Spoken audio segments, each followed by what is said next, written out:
Hi everybody and welcome back to 100% Mags. So I'm joined as usual by Luca from This Is Luca's Life and of course former Arsenal Vlogs channel on YouTube.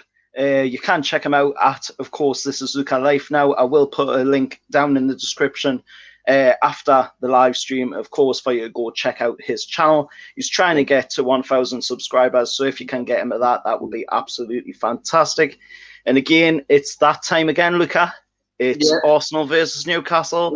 It's a game that we have not I love bantering Newcastle fans. I love bantering Newcastle supporters, but since then, the last time we were in good form, the last time we played you, and now we're shit. So we're turning to the opposite of Steve Bruce when you lot went on a bit of a crack form. So Steve Bruce is doing the form like what we did at Boxing Day when we went on a little bit 6-7 game unbeaten run. So yeah, it's going to be an interesting one. Yeah, we haven't had the best of luck against Arsenal this season, so you haven't, man. With your focus being on the game against Villarreal, coming up in the Europa League, we're going to talk a little bit, of course, about the rumours going around as well about the takeover of Arsenal from Daniel Ek. Yeah, definitely. We'll talk a little bit about that in the channel as well. Yeah, and of course, we'll get your views on the game coming up, of course, against us at St James's Park. So we're heading to this game. We're going to this game on a 2 o'clock kickoff on Sunday. This will be the third meeting of the two sides this season, of course, following on from our FA Cup 2-0 defeat to, of course, Arsenal and a 3-0 defeat in the league down at the Emirates in January. And, of course, we're going to this one unbeaten in our last 5 games. It's home this season, 2 wins and 3 draws. And, of course, we're following on from wins against, of course, West Ham and, of course, the other games as well. And, of course, we're coming into this one on the back of a 1-1 draw against Liverpool, in my opinion. And we talked about it on your channel as well. Newcastle should have come away from this one, from the Liverpool game, with the win. Now, want to ask your thoughts. What did you think about that game, Newcastle versus Liverpool? You know what? Right, I watched the game, and thanks for having me on the channel again. And thank you very much. You're welcome. For watching that much, pleasure. Please do subscribe to Cole. Really, really good YouTuber, and please do subscribe to him. But no, as I was saying, what my thoughts about the game is. No, I thought Newcastle played really, really well against Liverpool, and they showed a bit of fight. Liverpool played well in the first half. I thought they were going to edge it a 1-0 win, but no, with Newcastle, I thought they showed a bit of fight, and it felt like the old Newcastle, showing a little bit of fighting for the relegation. And this in the last couple of weeks, it's been a completely different Newcastle. I don't know whether because Graham Jones has come in, and I know a lot of people have criticised Graham Jones, but no, I think it was good. I think it was an all-round, all-right performance. I think it was a decent point. I thought Newcastle were very unlucky to get a victory at Anfield. It's always nice to get a win at Anfield. We haven't won at Anfield for 9 years, so hopefully next season, hopefully, but I doubt it. But no, I think it's been a very good result for Newcastle. I think it will give you a little bit of confidence going into this game. And it is about time you do beat us in a way. And we've got our eyes on Thursday. And so thinking about that game on Thursday, like I was saying, I think you will be focusing on that quite a bit. And I think that's going to be your main focus going into that game. Yeah. So you're going to not be really looking at the Newcastle game as much. So I think you're probably going to want to put out a weaker side, focusing more on that game against Villarreal. So who do you think would be playing for you come Sunday? Who do you think Arteta will put out? I think he'll make quite a few changes because Tierney, Aubameyang and all them lot are back in training now. And I think he'll give it like 20 minutes, exactly what Stephen said on the stream. And Mike, you can come on the stream off air. You can come off stream off air maybe. But no. As I was saying, No, I think he'll make quite a few changes because he knows Thursday is very important. We've got a massive, huge task on Thursday. Losing the first leg to Villarreal is not good enough at the end of the day. I can't see us getting anything out of the Villarreal game. I think the ties, it's not done. I know it's not done, but in my opinion, in my eyes, I can't see Arsenal turning it around. So going into this game, I think we will make a few changes, and I think he'll give it quite the likes of the Lacazettes, the Tierneys, and the Aubameyangs and that. So Mike Green, I don't know what you're laughing at, but no, I think what I would go with is exactly what I said on my channel just not long ago, and I would definitely bring the likes of Willian. Willian's not kicked the ball for ages. Came on for 30 seconds last night, took a corner and didn't do anything. Chambers and headers it over the bar and headers it wide and didn't do anything. So I think I'll give the likes of Bannigan. He signed a contract. Free up Bannigan. Free up Martinelli. Arteta needs to play Martinelli and all them lot. And for me, I would play the kids. We've got nothing to play for. Are you lot safe? Are you lot definitely confirmed safe or?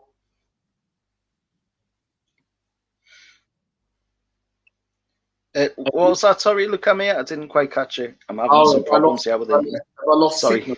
Have I lost? Have I lost signal the whole time? I think it's on my side, mate. Oh no! I think it's on my side. I'll re-say it again. No. You didn't catch. Did you catch some of it? What I said, or was it the whole thing? I heard Martinelli. What I said about Martinelli was, I would give Martinelli an opportunity for him because he needs some minutes. Look, I understand what Stephen said in my stream, rest him on Thursday. Yeah, but Martinelli's not played any games. I get people's point, and you never know with Arsenal. He could pick up an injury, right? And then he ends up not available for Thursday. So for me, I just think I would throw someone like Martinelli. Do I think he'll play Martinelli? No, I don't think he will. But we wait and see what happens. And I would get into the team selection. My lineup, I would go for Matt Ryan in goal. Yeah. I know Leno kept us in the tie, but he needs a rest. Matt Ryan will go in goal. Bellerin comes in.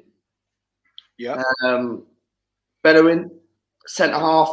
David Luiz hasn't played in a while, so I'll throw in David Luiz. Bit experience, he knows how to deal. Rob Holding, get Gabriel ready for Thursday against Villarreal.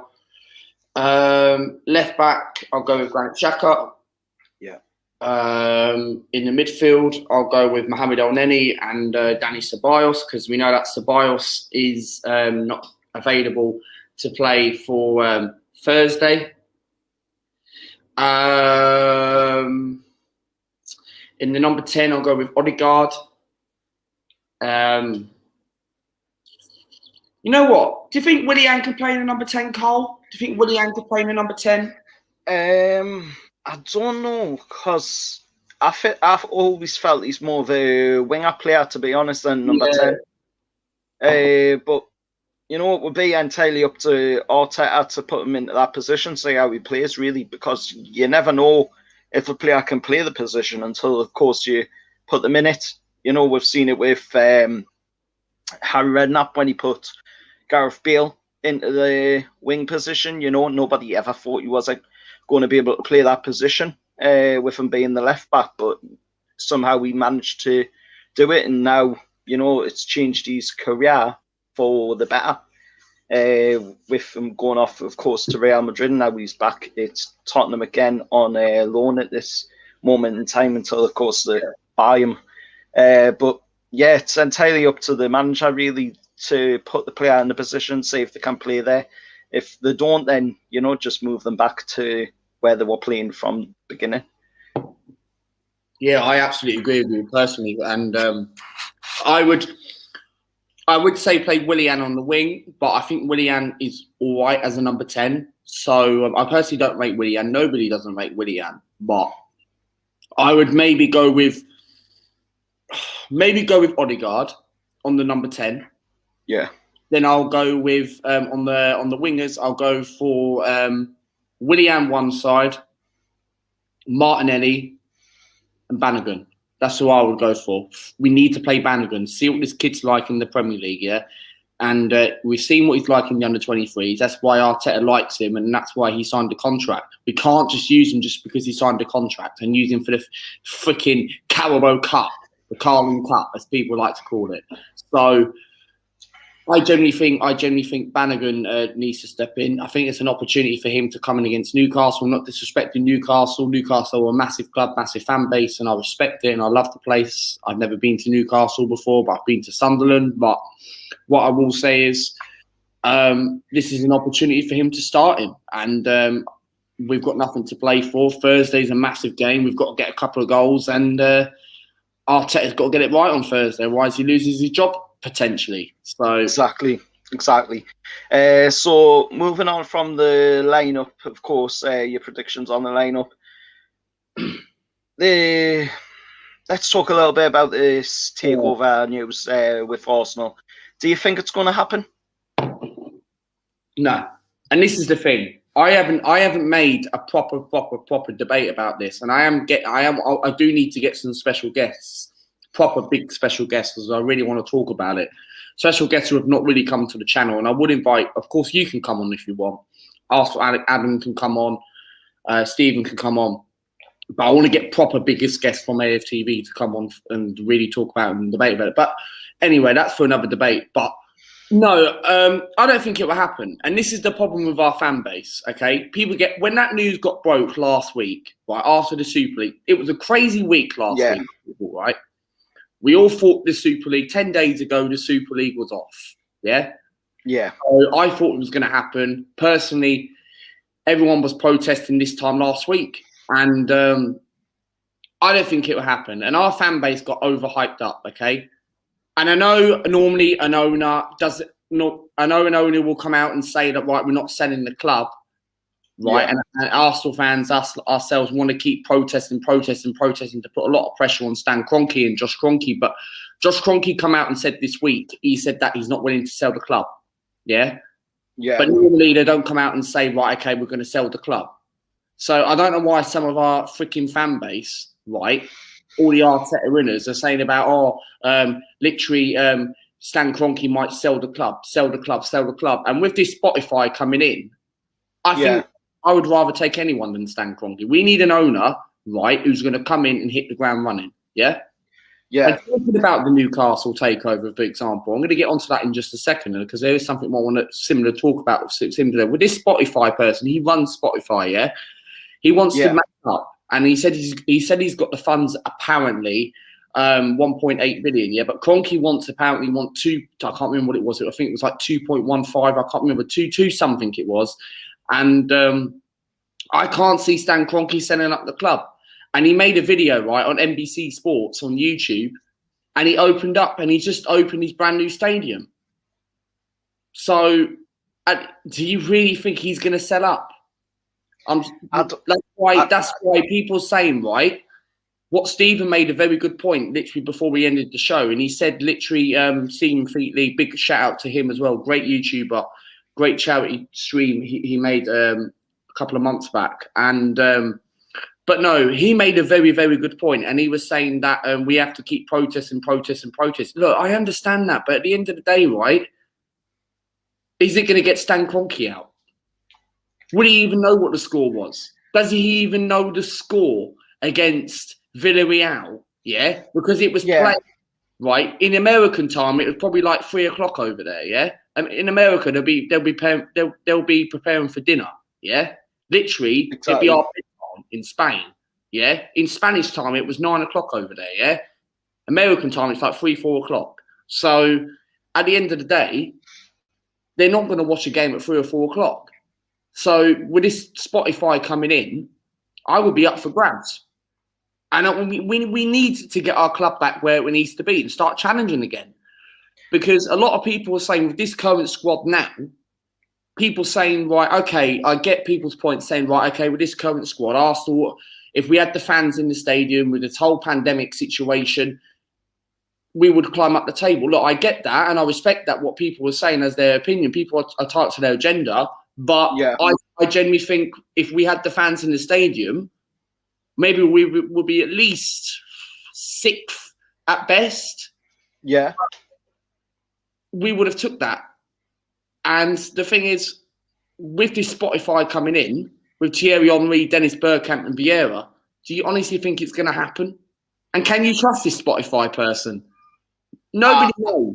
Nobody knows this Spotify person. Don't know much about him, to be honest. I've read a little bit about him.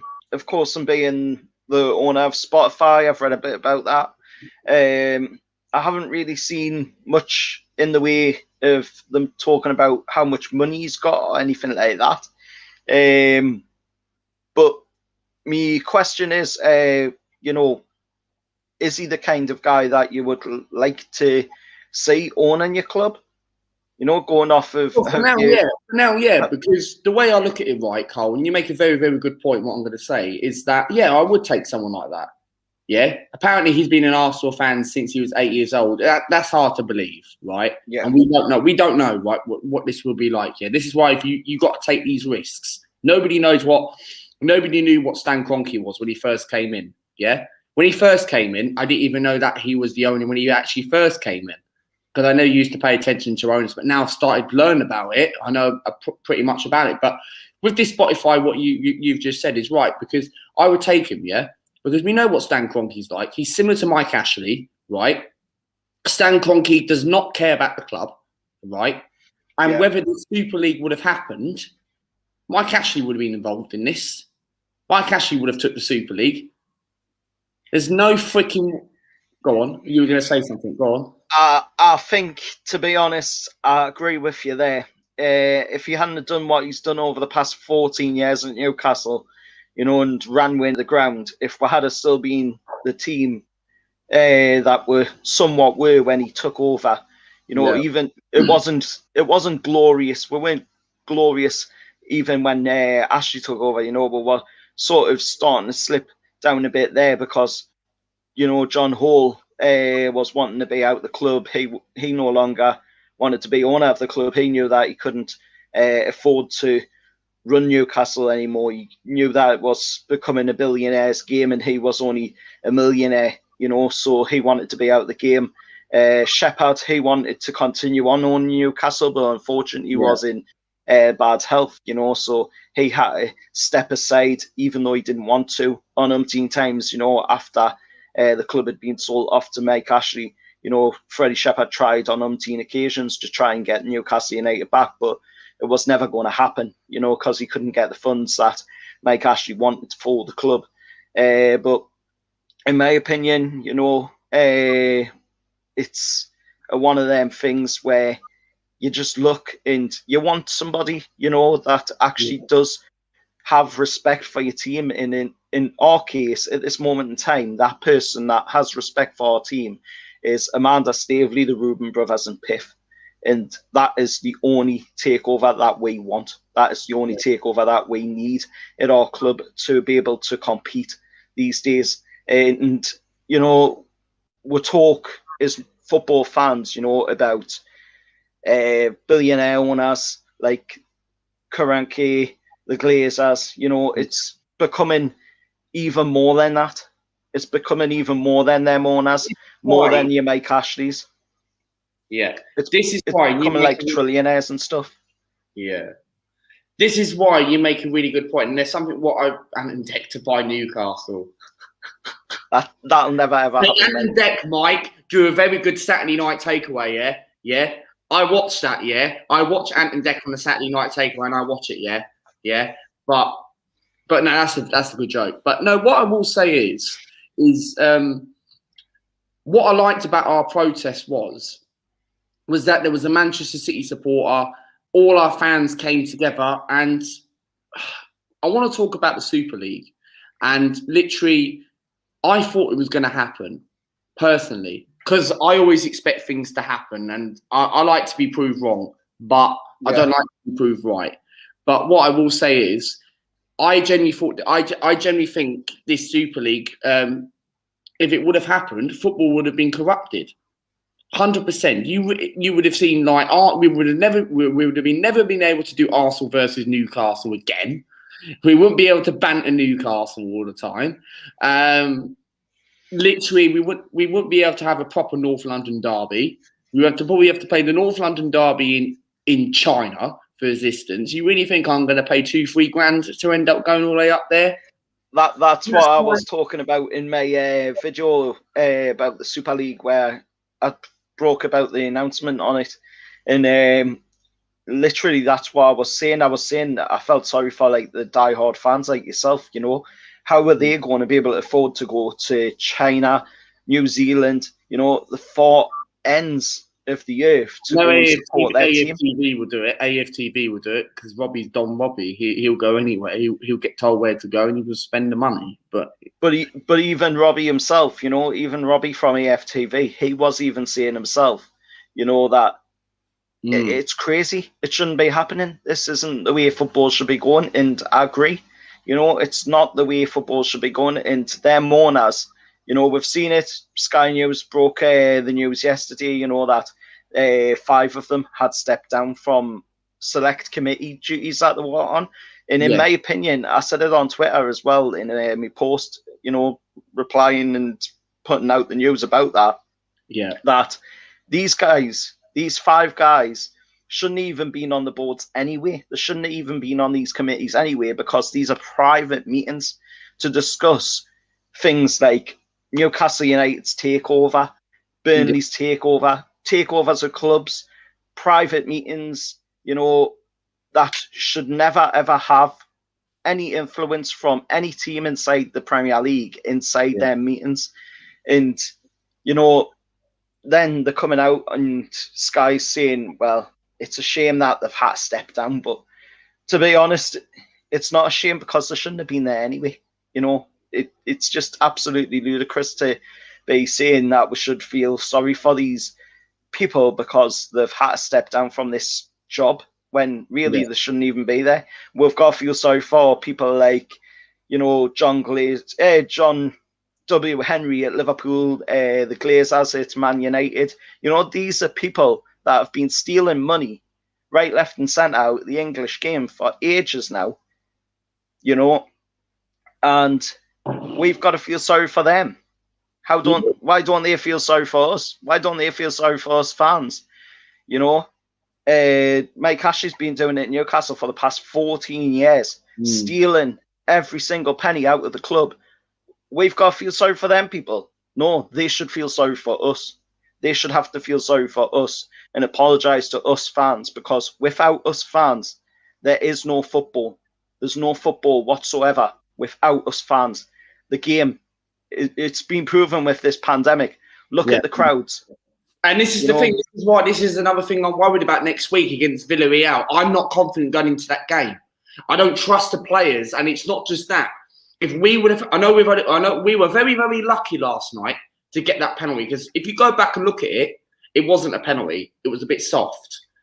And VAR absolutely hate us. They hate us every single match, yeah? We've had games this season where we expect, like, the likes of Burnley, Wolves, right? We got robbed by VAR and we should have won those games, but we didn't. But other than that, right, next week, right, and I get your point with the pandemic, right? Our home form is crap, yeah? Right? I don't know what Newcastle's best home or away form is, but recently you've actually been all right recently, and I've liked the way Steve Bruce has turned it around. But 9 home games we have lost this season, yeah, and there's been no crowd. I guarantee if we would have had fans and if we didn't have this pandemic, Arsenal would be at least climbing up at least 6th, 7th in the league, yeah? And that's where Arsenal could be, and that's where Arsenal are good at best. But worst attempts, Arsenal are where they are now, 10th, 11th, 12th in the league, yeah? So, at the end of the day, I get where you're coming from, right? But this Super League, right, if it would have happened, football would have been ruined. Because when it did, when we all thought it was going to happen, I started losing interest in the bit of football. I said to myself, I ain't supporting this club anymore. I can't support my club in the Super League. But now we've got our football back. I even said it. Go on, you speak. Do we truly have our football back, though? That's my point. Do we truly have football back because, you know, there's been no punishment given. Yes, these people have stepped down, you know, but they shouldn't have been there anyway to step down from them committees. There's been no punishment given outside of that. That's what I'm getting at. You know, I said it multiple times on Twitter. You know, these clubs that have went against the status quo of the Premier League, you know, and thought that they can go out there and do what they want and not get punished. And they're getting proven right, you know, like they at this moment in time, they've been able to go out there, they've done this, right? They've tried to what I can only class as treason to their own country, you know, and run off and go into another competition. And they haven't been punished for it. Yes, the people have stepped down from the committees, but like I said, they shouldn't be there anyway. There should be some form of punishment given to these teams. And I know as hard as it may be to fans like yourself, you have to agree that these teams need to be punished. There's got to be some sort of punishment, be it points deducted, be it them kicked out of the league. You know, if we look at the Premier League rules, you know, L.9 in the Premier League rulebook states that they can either be deducted points, they can be kicked out of the league, they can be fined money. And, you know, we haven't seen any of that done. We haven't seen any of it done. And, you know, I've talked about this with my brother. I've talked about this with my dad. You know, we've had pretty big debates about it. And the reasons behind, and I can say why they haven't done it, but to be honest, they should. You know, you can't just think, oh, you can't do that because that's going to put this team in danger or that team in danger. And the reason they haven't done it is because if they take the points away from, like yourselves, Arsenal, you'll be in a relegation zone. Take the points away from people like Chelsea, Liverpool, they'll be fighting in a relegation battle as well. And, you know, I just, it's hard to find the words for what needs to be done because clearly they can't just let it slide. Yeah. You know, so something has to be done. But moving on from, of course, the Super League talk and, of course, the talk about your rumours with the takeover. Yeah. Going into this game on Sunday, it's from a perspective as a Newcastle fan, obviously, you'll be looking at the game against Villarreal. And from my perspective as a Newcastle fan, I'm looking at this game and I'm thinking, you know, this is a chance for Newcastle to come away and pick up some points here because Arsenal will be looking at that game in the Europa League and not this game on Sunday. So for me, we have to go into this game with that kind of mentality in mind, you know, to go in, build on the performances we've been showing of late. You know, the game against West Ham, the game against, Liverpool and all that as well. We beat West Ham and Burnley. Exactly. We've got to build on them performances moving forward, in my opinion. And if we can do that, if we can build on them performances going forward, then, you know, talking about the game, if we win against Arsenal, we get 3 points in the bag, say, against yourselves, right? Then we push even further away from that relegation zone. We're 9 points clear at this moment in time. I think we could go to about 12 points clear and into 13th place in the league. So for me, you know, this game, if we win it, this seals our place in the Premier League for next season.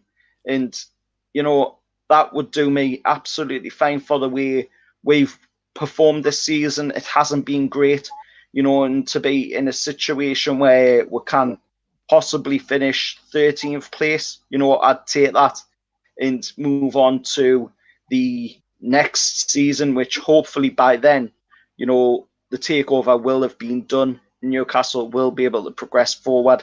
But we'll get you score prediction for the game, and if there's anything else that you want to talk about the game on Sunday, Luca? Yeah, obviously on Sunday, I think it'd be a really, really difficult game on Sunday. And I'm not confident because I've got my eyes on Thursday now. I'm not too bothered about this game, but it would be nice if we can beat Newcastle for a hat-trick. But other than that, I'm not too bothered really. And I think Arsenal might give it to Newcastle. I think Newcastle might pretty much, we might let you win, to put it that way, how to put it as a perspective. But I big up Retro in the chat. How are you, mate? But what I will say is, I just think this game on Sunday, just play the kids. It's an opportunity for you lot. You haven't beaten us in all competitions since 2017-18 season, and we've got a big up on Thursday. Arteta's got a massive week on the club here, and the Cronky's right. We need to do this protest on Sunday. I think there's a protest on Sunday, and also there's a protest before the second leg against Villarreal. Is it a good idea to protest for the Villarreal game? I'm not sure, because the players are going to be distracted, and that could have a huge impact and a huge effect. Because do you think players can actually be affected by this protest? I know there's no fans because of the pandemic, and when we will get fans next year or something like that, or whenever, do you think it has a massive impact? Like, we lost to Everton and we were playing last Friday night, and Everton done the double over us for the first time since 1985-86. And do you think, obviously with our home form, we do miss the crowd? And what are your thoughts?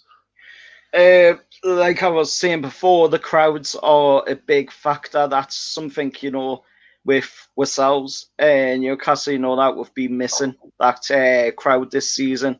With the crowd, would Steve Bruce be in the job at Newcastle United for as long as he has been? I would say no. For yourselves, you're missing the crowd as well. Would Arteta be in the job for as long as he has been with the crowd at the Emirates this season? I'd say no as well, because, that's just the way it is. Fans play a big part in the game. I'll let you go on, finish your conversation. Go. And then you can carry on with it. And because I thought something in my mind about that. Literally, with Steve Bruce, you've had the worst run, and so have we, right? We've both been shit this season, right? And we're both similar, and we've got similar owners. Your owner comes to the games, he doesn't. And the thing is, Steve Bruce, do you think Steve Bruce, I genuinely think if Newcastle have got more loud home fans compared to us, right, Steve Bruce would have literally would have got sacked.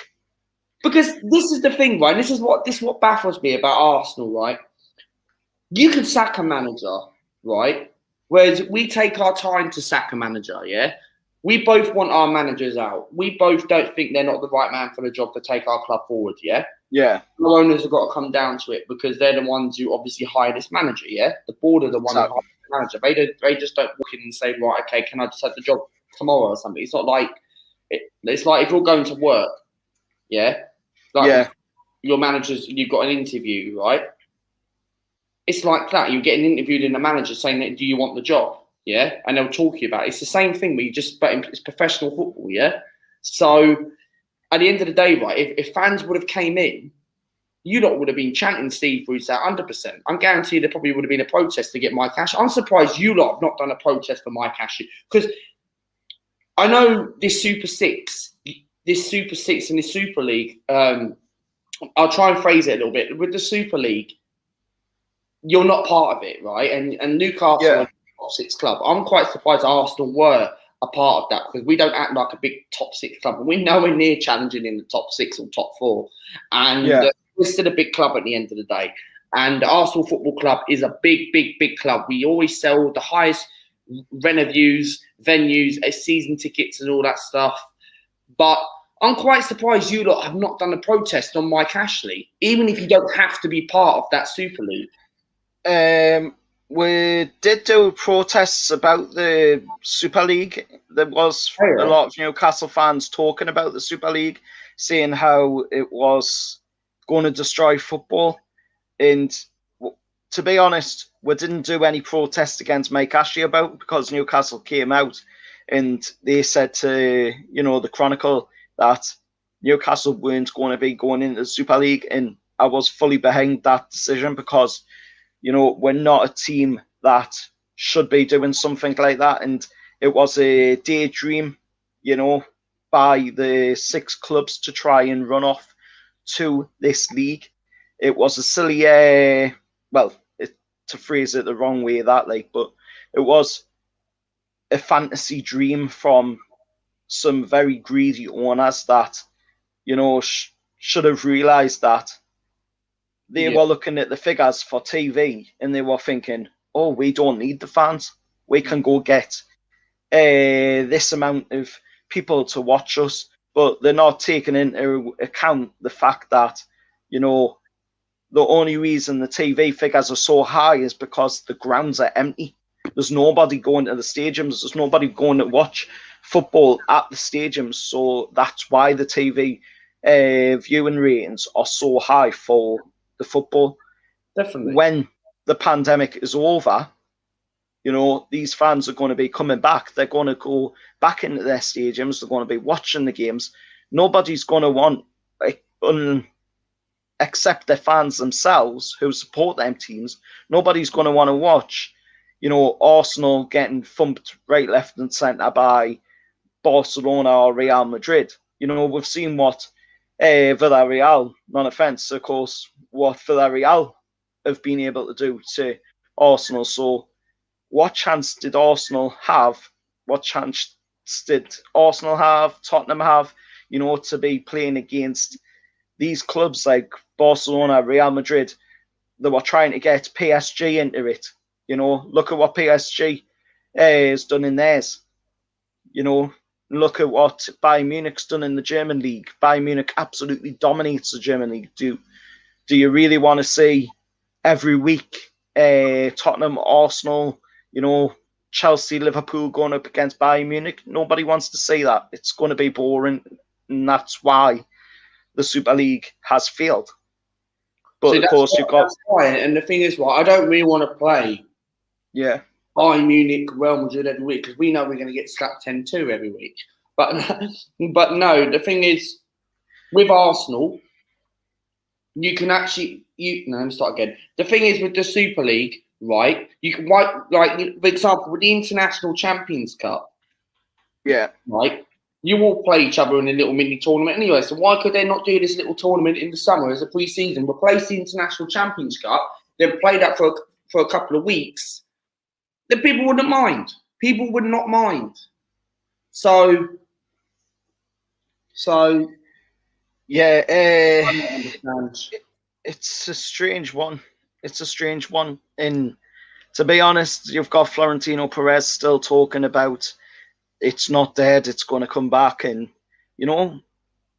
good luck to him if he wants to try and bring it back. But, I just am glad that I support Newcastle United and my team isn't going in that way. And even when the Saudis do eventually come in as owners, they've even said themselves, Newcastle United would not be going into a league like the AFL and playing there. And I fully agree with that, because why do it? Because you're just going to be banned from the Champions League. You're going to be banned from the UEFA Cup, the Europa League. That's an old one, UEFA Cup, Europa League, and Carabao Cup and everything else, and your own cups in your country. You're just going to be banned from it all. And you're only going to have the ESL. And, that's just not for me. It's just not for me. But we're going to wrap it up here. Luca, mate. No worries. Prediction, I'm going to go for 1-1 draw. Yeah, I'm going for 1-1 draw. I can't see us losing this game. I know Newcastle are on good form, but I think it'll be a draw. I think we'll nick a point. So you're going for a draw. I can see you lot taking the league, and I think we'll nick a late equaliser in the last minute, and Arteta will treat it as confidence, and you end up saying, like, good confidence going into Thursday, yeah? So, you know what I mean? That's what you'll come out and make an excuse thinking that 2 points gained against Newcastle, but for me, I'm going to go, like I said on your channel, 1-0. to Newcastle. I think Could happen. it's just a score. You know, I cannot say we're getting I do any think more than that. players who can cause us problems, and the way we're playing at the moment, especially with all our right backs are shit anyway. But our best right back currently has been on good form recently. It's got to be Callum Chambers, but Chambers is not even that great anyway. And our fan base got overhyped up over Callum Chambers. The Arteta winners thinking that Callum Chambers is a good right back, but I prefer Cedric. Cedric's 29 years old, but I prefer Cedric, man. Plays for Portugal. He just got back into he's an international. Full international guy for Portugal. Why can't he gets international caps for Portugal, and he plays with the likes of Cristiano Ronaldo, Bruno Fernandes, and Jota and that. So, and Juan Felix. So why I would personally go with Cedric. And this is the thing with Newcastle. You've got the likes of Saint Maximin, and he's a good player. And I rate that guy. He's the only player I would take out of your team.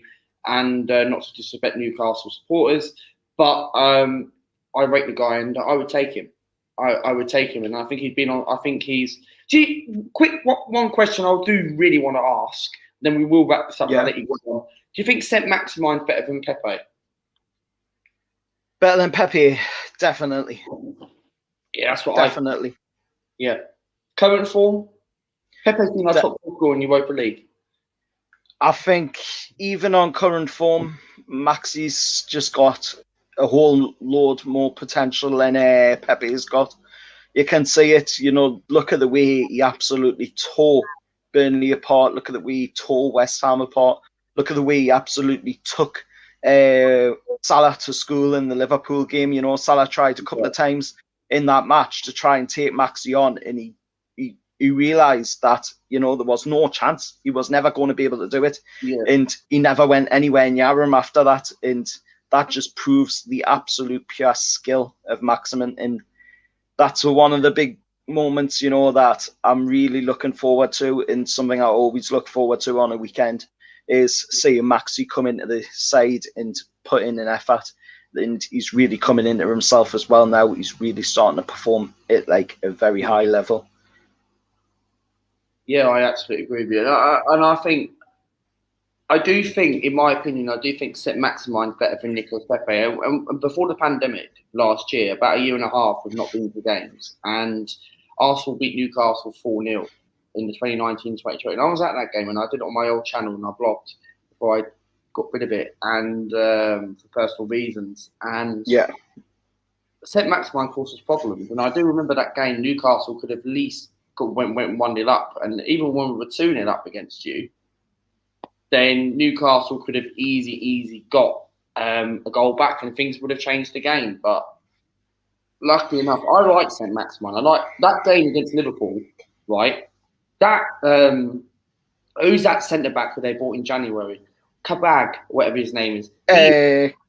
Yeah, Kabak. He is absolutely shocking. Worst signing for Liverpool, in my opinion. He was actually about to come to Newcastle till he switched around and went to Liverpool because they were offering more money. And to be honest, I'm glad we didn't get him.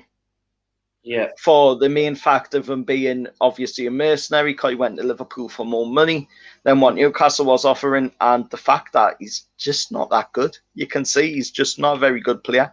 And they've got that other lad as well that I believe they got from Preston, Davies. Yeah, Phillips. Yeah, Phillips or Davies. And he hasn't even had a game yet. No, for Liverpool. He's very, very good. Like, I generally think he's a good player.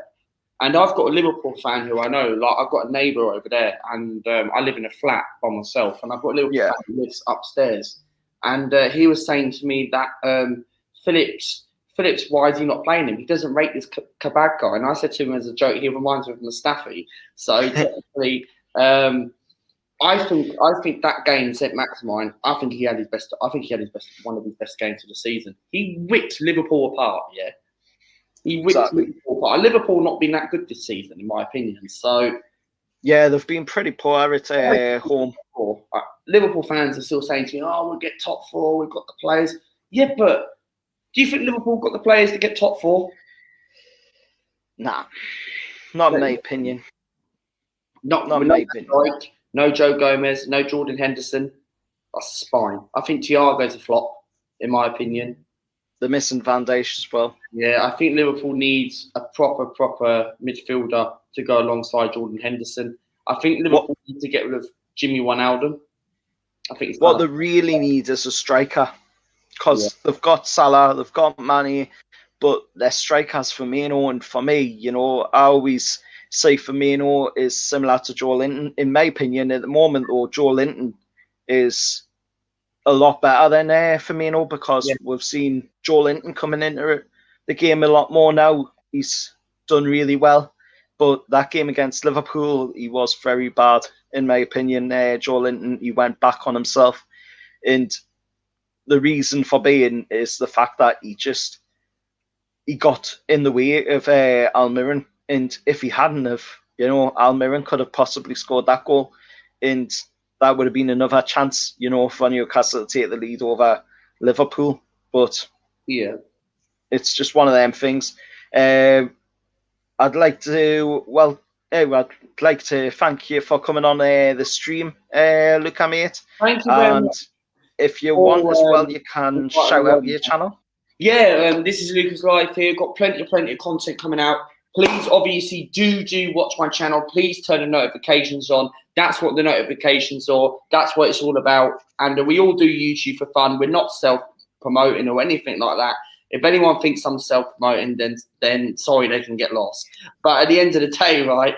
But at the end of the day, right? We all do YouTube for fun.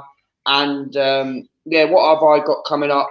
Well, Stephen's trying to get me a Villarreal fan on Monday, bank holiday Monday. I'm planning to. I need to make a thumbnail for the second leg. So I tried to get one for yesterday's game when we lost 2-1, but I couldn't. So I'm trying my very, very thick hard to try and get a Villarreal fan. Would it be a match reaction? Yes, there will be a match reaction, but it probably have to be the next day, I'm afraid, because I can't do it on the day because I'm out, and obviously I'm with my missus and that. So literally, if you're around to do my the match reaction the next day or something like that, if you want, or around bank holiday, or I'll have to see with that one because I may be busy. Talk off there about it, and we're currently sitting on 834 subscribers. If we can get to 850 by the end of May, that'd be really appreciated. And get to 900 by July and 1K, then I'll do a giveaway and get to 1K by. I'll give maybe one of my Arsenal shirts away, just to put one of my. Nobody wants that, Luca, man. No, NUFC we are anyway. So, but no. Anyway.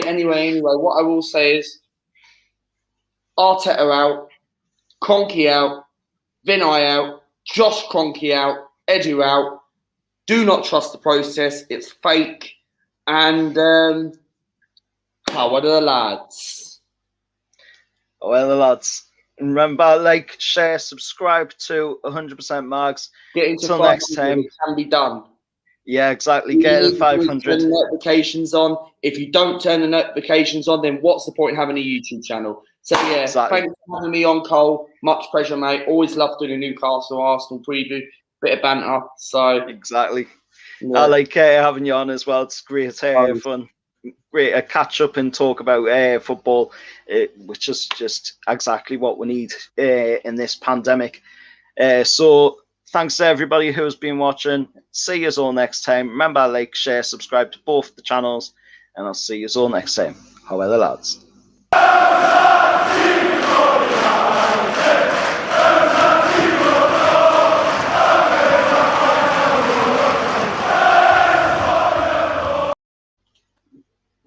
Cheers for that, man.